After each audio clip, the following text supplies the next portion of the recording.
வணக்கம், நான் உங்க அப்ஜித். தமிழக வெற்றி கழகம் கட்சியை துவங்கி ஓராண்டு காலம் ஆயிருச்சு. 2வது ஆண்டில் அவங்க காலடி எடுத்து வைக்கிறாங்க.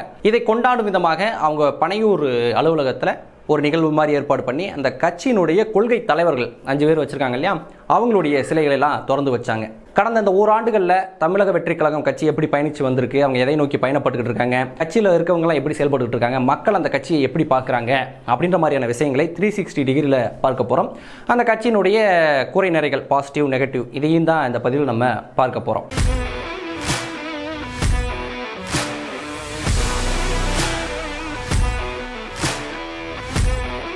தமிழக வெற்றி கழகம் இந்த கட்சியினுடைய பாசிட்டிவ் பார்த்துருவோம். ஏன்னா அது ரொம்ப கம்மியாக இருக்குது, அதனால் அதை முடிச்சிருவோம். அந்த கட்சியினுடைய மிகப்பெரிய பாசிட்டிவ் என்ன அப்படின்னா, தமிழ்நாட்டினுடைய ஒரு உச்ச நட்சத்திரம் விஜய் அவர்கள் அந்த கட்சியினுடைய தலைவராக இருக்கிறது. இதன் மூலமாக அந்த கட்சிக்கு தமிழ்நாடு முழுக்க ரொம்ப எளிதான ஒரு பப்ளிசிட்டி என்பது கிடைச்சி வருது. ஒரு உச்ச நட்சத்திரம் ஒரு கட்சியில் இருக்காருன்னா மக்களுடைய கவனம் என்பது எளிதாக அந்த கட்சியின் பக்கம் திரும்பும், அதில் மாற்றுக்கிறதே கிடையாது. எனவே அந்த மிகப்பெரிய பாசிட்டிவ் என்பது அந்த கட்சிக்கு இருக்குது. அந்த கட்சிக்கு இருக்கக்கூடிய ஒரே ஒரு பாசிட்டிவ் இன்று வரைக்கும் அது ஒன்று மட்டும்தான். ஏன்னா இன்று வரைக்குமே விஜய் அவர்கள் ஒரு நடிகராக மட்டும்தான் இருக்கார். கட்சி தொடங்கி 1 வருஷம் ஆகி போனாலும் அவங்க என்ன சொல்றாங்க, அவர் கடைசி படம் நடிச்சுக்கிட்டு இருக்காரு, அந்த படத்தை முடிச்சுட்டு தான் களத்தில் தீவிரமாக இறங்கி வேலை செய்வார், போராட வருவார், எல்லாம் வருவார் அப்படின்னு சொல்றாங்க. கட்சி தொடங்கி 1 வருஷம் ஆயிடுச்சு, ஆனால் அந்த கட்சியினுடைய தலைவர் இன்னும் நடிகராக மட்டும்தான் இருக்காரு. அவர் ஒரு அரசியல்வாதியாவோ களப்போராளியாவோ ஆகவில்லை அப்படின்றத அந்த கட்சிக்காரங்களே ஒத்துக்கிறாங்க. எனவே இதுவே ஒரு மிகப்பெரிய நெகட்டிவ். அது மட்டும்னா வருஷம் ஒன்றாகி போச்சு, ப்ரெஸ் மீட் என்னாச்சு அப்படின்னு கேட்குற அளவில் ஒரு கட்சியினுடைய தலைவர் கட்சி தொடங்கி 1 வருஷம் நிறைவு விழாவை கொண்டாடுறாங்க. இருந்தாலும் அவர் தனியாக செய்தியாளரை இதுவரைக்கும் சந்தித்ததே கிடையாது. புதிதாக தொடங்கக்கூடிய ஒரு லெட்டர் பேட் கட்சியாக இருந்தால் கூட 4 பேரை கூட்டு அவங்க பண்ணக்கூடிய வேலை ப்ரெஸ் மீட் கொடுத்துருவாங்க. எங்கள் கட்சியினுடைய கொள்கை இது, எங்கள் நோக்கம் இது, நாங்கள் இதுக்காக வந்திருக்கோம், இந்த மக்களுக்காக போராட வந்திருக்கோம், இதெல்லாம் நாங்கள் மிக முக்கியமான பிரச்சனைகளை பார்க்குறோம், எனவே இதெல்லாம் நாங்கள் தொடர்ந்து போராடுவோம், எங்கள் கட்சியில் இருக்கவங்களோட தகுதிகள் இது, இவர் எந்த துறையில் சேர்ந்தவர், அவர் அந்த துறையில் சேர்ந்தவர் அப்படின்னு சொல்லி ஒரு மிகப்பெரிய ப்ரெஸ் மீட்டை கொடுத்துருவாங்க. அது உண்மையோ பொய்யோ இருந்தாலும் ஒரு பில்டப் ஏற்படுத்திடுவாங்க. ஆனால் விஜய் அவர்கள் இதுவரைக்கும் ஒரு ப்ரெஸ் மீட்டு கூட கொடுத்ததே கிடையாது. செய்தியாளர்களை நேருக்கு நேராக சந்தித்து அவங்களுடைய கேள்விகளுக்கு பதில் சொல்லக்கூடிய ஒரு துணிச்சல் மிக்க தலைவராக இன்னும் அவரை நிரூபித்துக் கொள்ளவே இல்லை. இதுவரைக்கும் அவர் செய்தியாளரை சந்திக்கவே இல்லை. அடுத்து இன்னொரு முக்கியமான விஷயம், மக்களுடைய பிரச்சனைக்கும் ஒரு அறிக்கை கொடுக்கறது, இல்லை அவர் ஏதோ ஒரு காணொலி வெளியிடுறது, அந்த மாதிரியான விஷயங்களையும் அவர் இதுவரைக்கும் முழுமையாக இறங்கல. முழுமையான எந்த ஒரு பிரச்சனைக்கும் அவர் குரல் கொடுத்த மாதிரியே தெரியல. 1 வருஷமாக அவர் நடிகராக மட்டும்தான் இருக்காரே தவிர ஒரு தீவிரமான ஒரு அரசியல்வாதியாக அவரை பார்க்க முடியல. அவரை பார்த்து அந்த தோரணையாக வரமாட்டுது. எனக்கு தெரிஞ்ச அந்த பரந்தூர் விமான நிலையத்துக்கு மட்டும் அவர் அந்த கேரவானில் நின்று மேலே நின்று மக்கள்கிட்ட பேசிட்டு போயிட்டார்.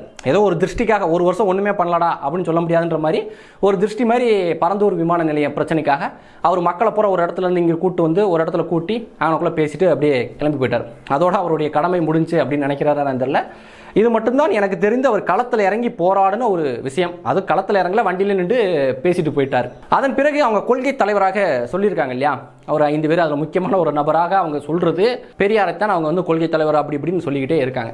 அந்த பெரியாருக்கு கடந்த 4-5 மாதமாக கெட்ட நேரம் உச்சத்தில் இருக்கு போல இருக்கு. எல்லாரும் தூக்கி போட்டு புழக்க ஆரம்பிச்சிட்டாங்க பெரியாரை. இன்னும் அடின்னு இல்லை, பெரியாருக்கு வள்ளுவ அடி விழுகுது. இருந்தாலும் கூட அது குறித்து வாய் துறக்கவே இல்லை இன்று வரைக்கும் விஜய். என்ன ஏதுன்றதை பற்றி எல்லாம் கவலைப்படலை. எவனையோ அடிச்சுட்டு போறான்டா, நம்மளுக்கு எதுக்குடா அப்படின்ற மாதிரி ரொம்ப சைலண்ட் மூடில் தான் இருக்காரு. என்னங்க, நீங்கள் தான் ரொம்ப பந்தாவாக அறிவிச்சிங்க எங்களுடைய கொள்கை தலைவர், கொள்கை வழிகாட்டி அப்படின்னு. உங்கள் கொள்கை வழிகாட்டியை ஒருத்தவங்க போட்டு பொழந்து எடுத்துக்கிட்டு இருக்காங்க. அவங்க குறித்து நீங்கள் வாயவே துறக்காமல் இருக்கீங்கன்னா நீங்கள் எந்த இடத்துல உங்கள் கொள்கை தலைவரை நீங்கள் மதிக்கிறீங்க அப்படின்றத பாருங்கள். பெரியாரை புழக்கிறவே நம்ம அதுக்காக வாய் கொடுக்க போய் நம்மளை புழக்க ஆரம்பிச்சிட்டாங்கன்னா என்ன பண்ணுறது அப்படின்னு எதுவும் நினச்சிட்டாரான்னு தெரியல. எனவே அது குறித்து வாய் துறக்கவே இல்லை. இதுவே என்ன அப்படின்ற மாதிரி இருக்கு. ஏங்க, நீங்கள் ஒரு அரசியல் கட்சிக்கு வந்துட்டீங்க, முழு நேரம் அரசியல்வாதி ஆக போறீங்க, அடுத்து நீங்கள் தான் சிஎம் சொல்லிட்டு உங்கள் தொண்டர்கள்லாம் பேசிக்கிட்டு இருக்காங்க. அப்படி இருக்கும்போது உங்கள் கொள்கை தலைவரை இப்படி பொழந்துக்கிட்டு இருக்காங்க. உங்கள் கட்சியினுடைய ஆணிவரவே அது ஆட்டக்கூடிய ஒரு விஷயமா இருக்குது. அப்படி இருக்கும்போது நீங்கள் அதை குறித்து பேசாமல் கடந்து போகிறீங்க அப்படின்னா நீங்கள் என்ன மாதிரியான ஒரு அரசியல்வாதி? உங்கள் கட்சி, உங்கள் கொள்கை தலைவருக்கே ஒரு பிரச்சனைன்ற போது அதுக்கே நீங்கள் போராட மாட்டீங்களே, மக்கள் பிரச்சனைக்கு எப்படி நீங்கள் துணிச்சலாக போராடுவீங்க அப்படின்ற ஒரு கேள்வியும் அவரை நோக்கி வைக்கப்படுது. எனவே கட்சியினுடைய தலைவருக்கே எவ்வளோ நெகட்டிவான விஷயங்கள் இருக்கும்போது கட்சிக்குள்ளே இருக்காதா? கட்சிக்குள்ளே நிறையாவே இருக்குது. குறிப்பாக பார்த்தீங்கன்னா இந்த பொறுப்பாளர்கள் நியமனத்தில் அடிக்கடி செய்திகள்லாம் வருது. நாங்கள் 1ஆம் கட்ட பொறுப்பாளர் நியமிக்கிறோம், 2ஆம் கட்ட பொறுப்பாளர் நியமிக்கிறோம், 3ஆம் கட்ட பொறுப்பாளர் நியமிக்கிறோம் அப்படின்னு சொல்லி செய்திகள்லாம் வந்துட்டு இருக்கோம். அந்த செய்திகள் வந்துகிட்டு இருக்கும்போது பேரலாக இன்னொரு செய்தியும் வருது. இவங்க நீண்ட நாட்களாக கட்சியில் உழைச்சவங்களை புறக்கணிக்கிறாங்க. அதுவும் இல்லாமல் இங்கே ஒரு சாதி தீண்டாமை இருக்குது, இங்கே SC ST மக்களை புறக்கணிக்கிறாங்க, இன்னொரு பக்கம் பணம் படைத்தவர்களுக்கு மட்டும்தான் இங்கே பதவி கொடுத்துக்கிட்டு இருக்காங்க, காரு அப்படி பந்தாவாக இருக்கக்கூடிய நபர்களுக்கு தான் இவங்க பதவி என்பது கொடுத்துக்கிட்டு இருக்காங்க அப்படின்ற சர்ச்சைகளும் நிறைய வெளிவந்துட்டு இருக்கு. நிறைய அந்த கட்சியை சார்ந்தவங்களும் வந்து காணொலி போடுவது, பிரஸ் மீட் கொடுக்கறதெல்லாம் பார்க்க முடியுது. தலைமையில பேசிட்டோம், பேசி ஒரு 10 தடவை முறையிட்டோம் தலைமையில, ஒரு தடவை 2 தடவை கிடையாது, 10 தடவை தலைமையில முறை. இங்க பாருங்க, ஜாதி ஜாதி ஜாதி ஜாதின்னு எஸ்சியை மட்டும் ஒதுக்கி கீழே தள்ளிட்டு எம்பிசி பிசி மேல வரணும். அப்ப நாங்க என்ன இருங்க, நாங்க எங்க இருந்திருப்போம்ல, கூட்டு தளபதிக்காக நாங்க வயசா கஷ்டப்பட்டோம், ரத்த சிந்தனம், பிளட் கொடுத்துருக்கோம், 500-600 பேர் மேல கொடுத்துருக்கோம், அது உண்டான ப்ரூஃப் எல்லாமே இருக்கு. ஆனா இது வரைக்கும் எங்களுக்கு எந்த ஒரு இதுவுமே கிடையாது, ரெஸ்பான்ஸ் கிடையாது, தலைமையில ரெஸ்பான்ஸ் கிடையாது. வர்றது உட்காந்து 3 நாள் ராத்திரி பகல் சாப்பாடு இல்லாம படுத்திருந்தோம், பஸ்லயே படுத்திருந்தோம் 3 நாள். எவ்வளவு கஷ்டப்பட்டேன் ஐயா. இதுக்கப்புறம் உண்மையை சொல்றேன் பாருங்க, ஒன்று எங்களுக்கு என்னன்னு ஒரு இது தெரியணும் இல்லையா, நாங்க என்ன பண்ணுமோ எல்லாரும் நாங்க சூசைட் பண்ணி போக வேண்டியது. இதுதான் எங்களோட கடைசி இது. கட்சி தொடங்கி 1 வருஷம் தான் ஆகுது. முதல் முறையாக அந்த கட்சியினுடைய பொறுப்பாளர்கள் நியமிச்சுக்கிட்டு இருக்காங்க. அந்த முதல் கட்டமாக பொறுப்பாளர்களை நியமிக்கும் போது, அதாவது ஃபர்ஸ்ட் பேஜை வந்து நியமிக்கும் போதே இவ்வளோ சர்ச்சைகள் வருது. இந்த சர்ச்சைகள் குறித்து அந்த தலைமையில் இருக்கவங்க கவனிக்க மாட்டாங்களா? ஏன் இவ்வளோ பிரச்சனைகள் வருது?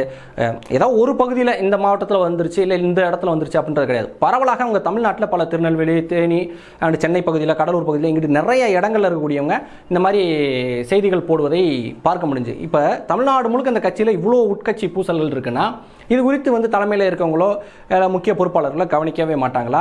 இல்லது அவங்க சொல்கிற மாதிரி தான் அந்த கட்சிக்குள்ளே உண்மையிலே பிரச்சனைகள் இருக்கா அப்படின்ற ஒரு கேள்வி இருக்குது.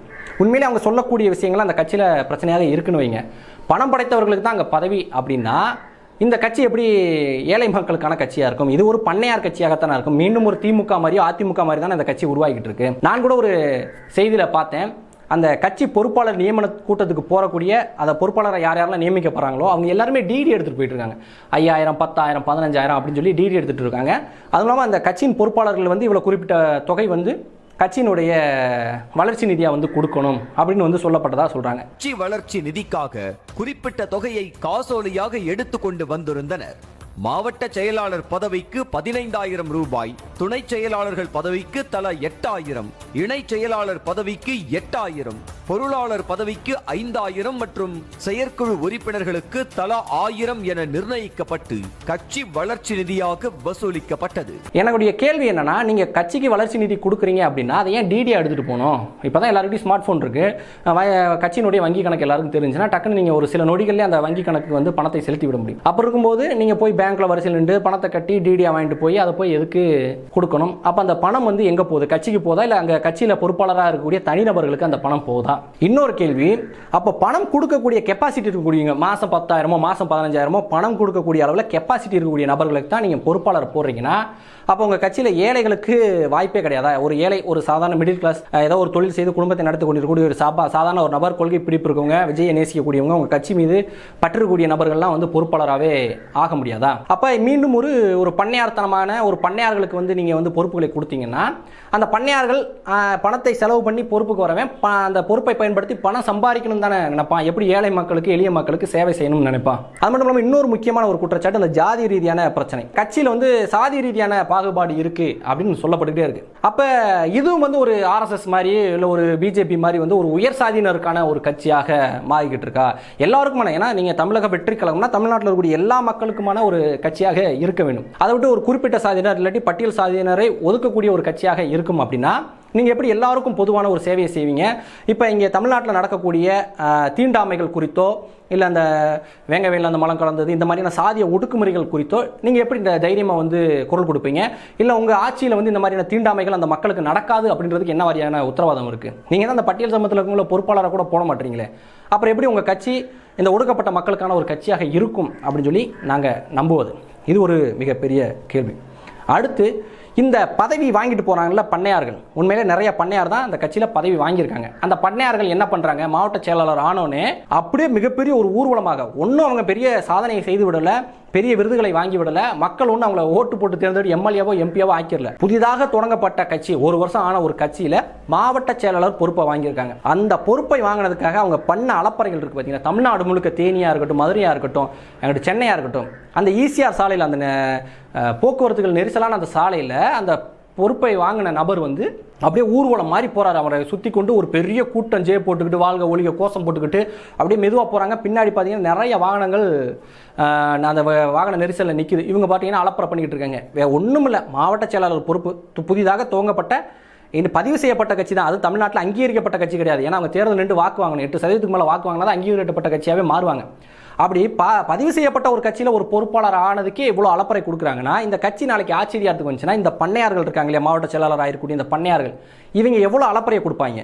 இன்று திமுகவினரோ அதிமுகவினரோ என்ன மாதிரியான ஒரு அரசியல் பண்ணுறாங்களோ, நாங்கள் வந்து சராசரி மக்களை விட உயர்ந்தவர்கள், நாங்கள் பார்த்தீங்கன்னா எவ்வளோ பெரிய ஆளு, நாங்கள் அரசியல்வாதிகள், நாங்கள் ரோட்டுக்கு நடுவில் போவோம், பொதுமக்களுக்கு இடைஞ்சூறாக இருப்போம், நாங்கள் பெரிய பந்தாக்காரங்க அப்படின்னு சொல்லி பகுமானம் பண்ணிக்கிட்டு இருக்காங்களே, அந்த பகுமானத்தை தான் தாவேக்காரங்க இன்னைக்கு பண்ணிக்கிட்டு இருக்காங்க.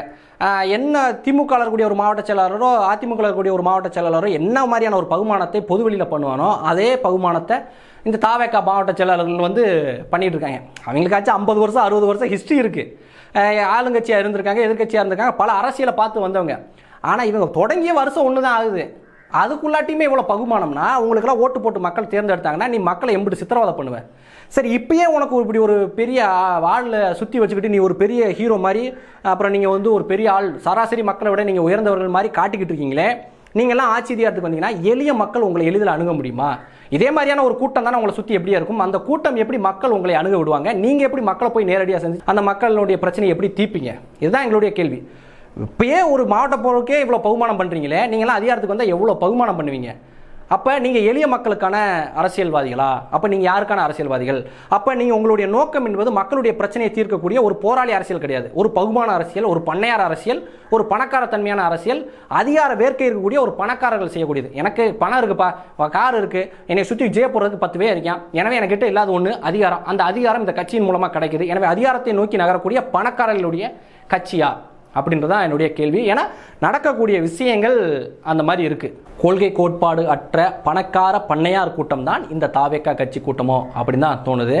ஏன்னா அந்த கட்சியினுடைய ஒரு முக்கிய பொறுப்பாளராக ஒரு பெண்ணை நியமிக்கிறாங்க. அந்த பெண் வந்து பிரஸ்ஸை சந்திச்சு பேசும்போது உங்கள் கட்சியினுடைய கொள்கையை சொல்லுங்க அப்படின்னு கேட்குறாங்க. அவங்க வந்து பெக்கன்னு முழிக்கிறாங்க. அது வந்து என்ன சொல்றது அப்படின்னா, எல்லாருக்கும் எல்லாரும் கிடைக்கணும் அப்படின்றதான் கொள்கை அப்படின்ற மாதிரி எதையோ ஒன்று உளறி விட்டு போகிறாங்க. முக்கிய பொறுப்பாளருக்கு அங்கே என்ன கொள்கைன்னு தெரியல. பேர் மதுரவாணி, கிருஷ்ணகிரி மேற்கு மாவட்டத்திலிருந்து வந்திருக்கோம். என்னை வந்து செயற்குழு உறுப்பினராக தேர்ந்தெடுத்திருக்காங்க. அதுக்கு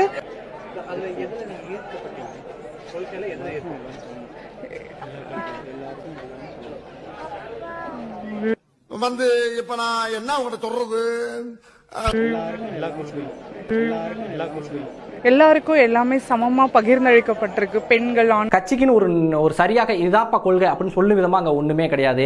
ஒவ்வொருத்தரும் எதையாச்சும் ஒன்று வந்து சொல்லி உருட்டிக்கிட்டு இருக்காங்க. இன்னொரு பக்கம் பார்த்தீங்கன்னா பதவியை வச்சுக்கிட்டு ஒரு கூட்டம் பகுமானம் பண்ணிக்கிட்டு தெரியுது, மக்களுக்கு இடையூறு பண்ணிக்கிட்டு தெரியுது.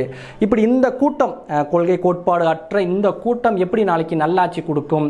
விஜய் அப்படின்ற ஒரு பிரபலம், ஒரு நடிகர், அந்த நடிகருக்கு இருக்கக்கூடிய ரசிகர்கள் அதை வந்து வாக்கா வைத்துக்கொண்டு அதிகாரத்தில் போய் உக்காந்துக்கிட்டு இப்போ இருக்கக்கூடிய திமுக அதிமுக என்ன மாதிரியான ஒரு வளவேட்டை, ஒரு சுரண்டல், ஒரு பகுமானம் பண்ணிக்கிட்டு இருக்கோ அதையே தான் இவங்க பண்ண போகிறாங்க. அப்படின்னா இவங்க எப்படி மாற்றா இருப்பாங்க? இதுவே மிகப்பெரிய ஒரு ஏமாற்று. இன்னைக்கு விஜய் அப்படின்ற ஒரு நபரை பயன்படுத்தி கொண்டு அவரை சுற்றி ஒரு மிகப்பெரிய ஒரு கூட்டம் எப்படியாவது அதிகாரத்துக்கு போயிடணும்டா அப்படின்னு வந்து போராடிக்கிட்டு இருக்கு. அதைத்தான் கண்கூடாக பார்க்க முடியுதே தவிர இவர்கள் வந்து மக்களுக்கானவர்கள், இவங்க மக்கள் களத்தில் இறங்கி போராடுவாங்க, மக்களுக்கு உண்மை நேர்மையாக இருப்பார்கள் அப்படின்னு நம்பிக்கை ஊட்டக்கூடிய எந்த ஒரு செயலையும் இந்த ஒரு ஆண்டுகளில் தாவேக்கா துளியும் செய்யவே இல்லை. விஜய் அவர்களும் சரி, அந்த கட்சியில் இருக்கவங்களும் சரி, மக்களுக்கு அந்த நம்பிக்கையை கொடுக்கவே இல்லை. எனவே தாவேக்கா என்பது மாற்றா இருக்காது, மக்களுக்கு மிகப்பெரிய ஒரு ஏமாற்றாகத்தான் இருக்கும் அப்படின்றத என்னுடைய கருத்து. இந்த காணொலி சம்பந்தமான உங்களுடைய கருத்துக்களை கமெண்ட்ல தெரிவிங்க. என்னால் முடிஞ்ச பதில்களை நான் சொல்கிறேன். வீழ்வது நாமாயினும் ஆள்வது தமிழாகட்டும். நன்றி.